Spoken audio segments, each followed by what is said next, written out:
What's up, guys? Welcome back to another Cooking with Dorcas video. So today we are making a white bean chicken chili. So of course we have to have some chicken. I'm using some chicken breast here, and I'm going to get this seasoned up so I can get this cooked down before we get started adding all of the other ingredients. This is the first seasoning I want to use.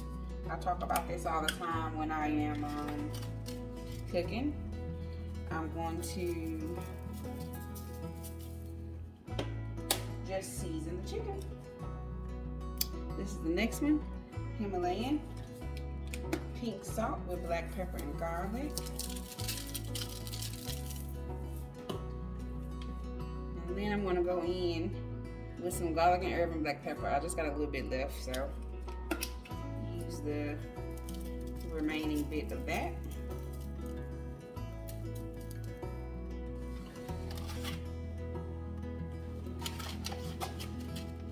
I appreciate you guys for joining me today. I thought of a friend of mine cooked some chili, some traditional chili. And I thought, why not do a spin on it and do some chicken chili? Because some people can't eat beef or can't really do too much of that tomato-y type base.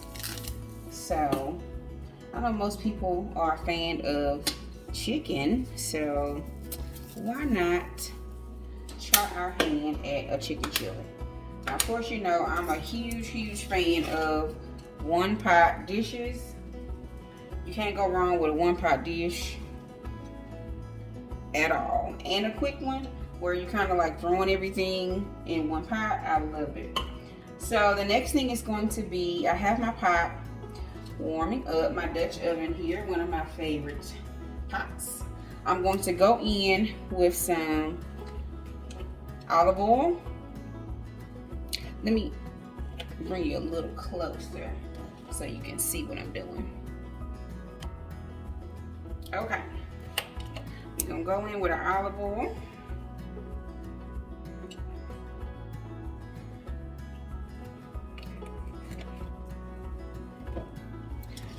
And this is warming up. I'm going to add in the chicken breast.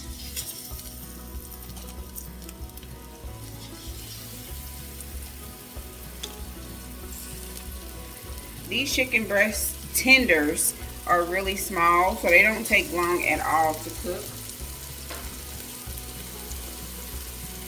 You don't want to cook them too long because they're going to be too tough, but it's kind of really a foolproof recipe.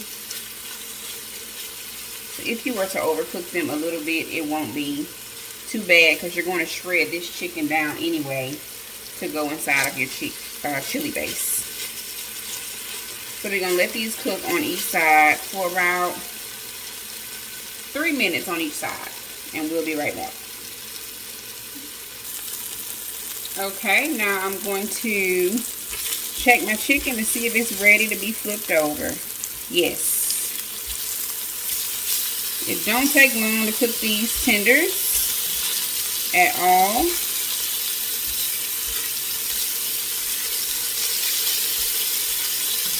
So we're going to cook them on this side for about 3 to 4 more minutes. And then we're going to remove them from our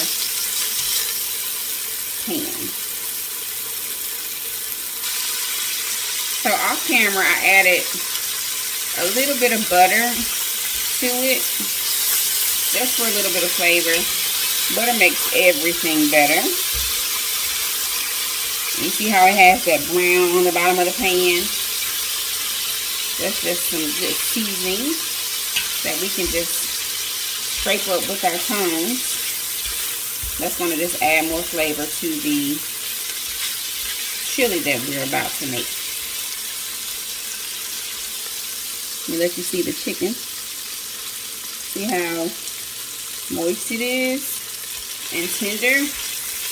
That's the key to not cooking your chicken too long. It's going to be good and tender.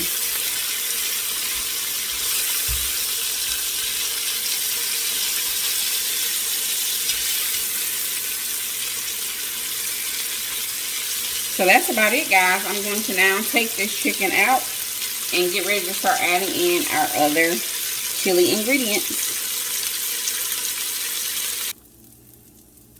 And here's our chicken once I took it out of the pan.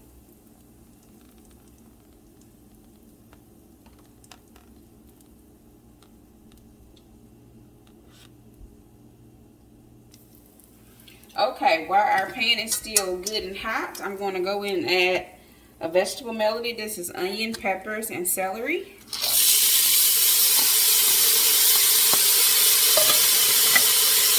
And with some garlic.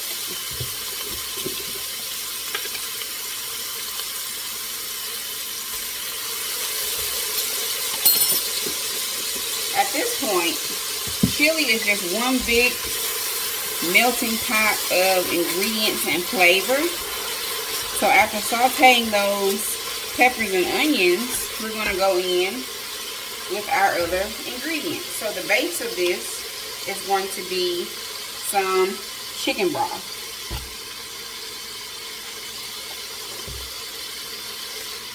So I'm going to add in that chicken broth.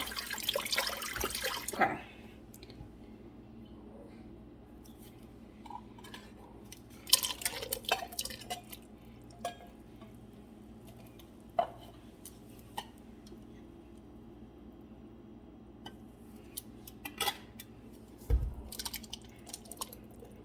And then I have some whole kernel corn.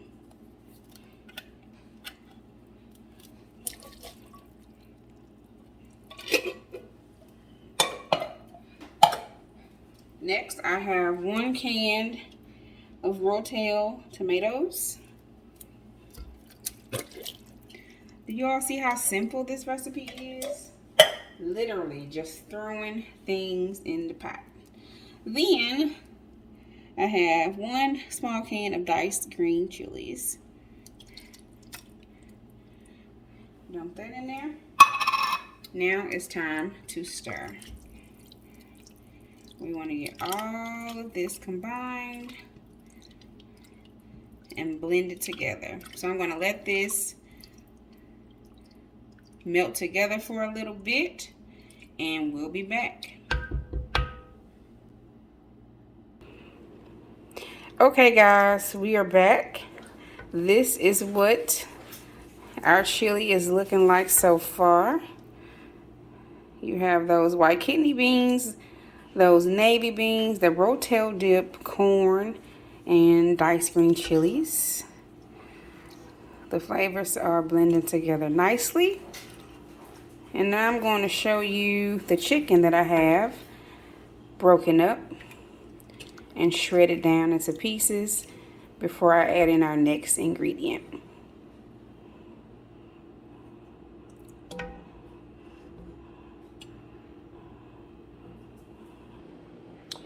Here's the chicken breast.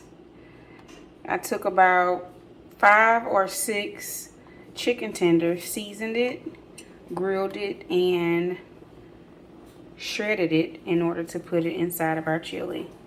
Now you can see a lot of people are skeptical about chicken breasts because they feel like they get so dry, but these tenders are good and juicy.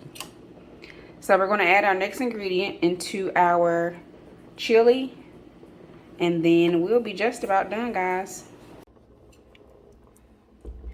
Okay, we're ready to add our next ingredient. Our next ingredient is 1 block of room temperature cream cheese.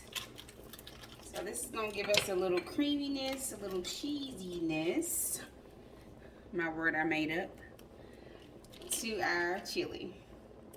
Can't go wrong by adding a little cheese to the mix.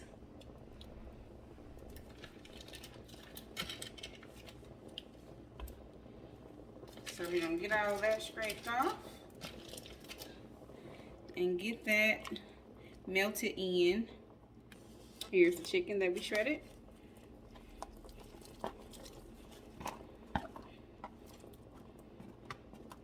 I'm gonna add that in. Get this all stirred up. And then I'll come back with the final result. As you can see, this is super simple, super easy. Basically just putting all of your ingredients in, season it to taste, and it's ready to enjoy. One other recommendation I like to suggest, if you're in a rush or don't have time or don't know how to cook chicken breasts, you can, or don't feel comfortable cooking chicken breasts, you can always get you a rotisserie chicken, shred that up and put that inside of your dish. I've done that also before if I was kind of on the go and wanted to put together a meal quickly. You can always use a rotisserie chicken. So keep that in mind if you don't feel up to cooking the chicken breast like I did. So we're gonna let this continue to melt down. As you can see, it's already melting down really well. And then we'll be back with the final dish. Okay guys, this is what we're looking like. This is pretty much the final result of our soup. That took no time to make this soup. It's very flavorful and it's light, you know. I have to keep light dishes, especially when, you know, you can't eat too many tomato-based items. So this is the perfect dish to eat on a cold night to warm you up. Hope you enjoyed this video, guys. Until the next time.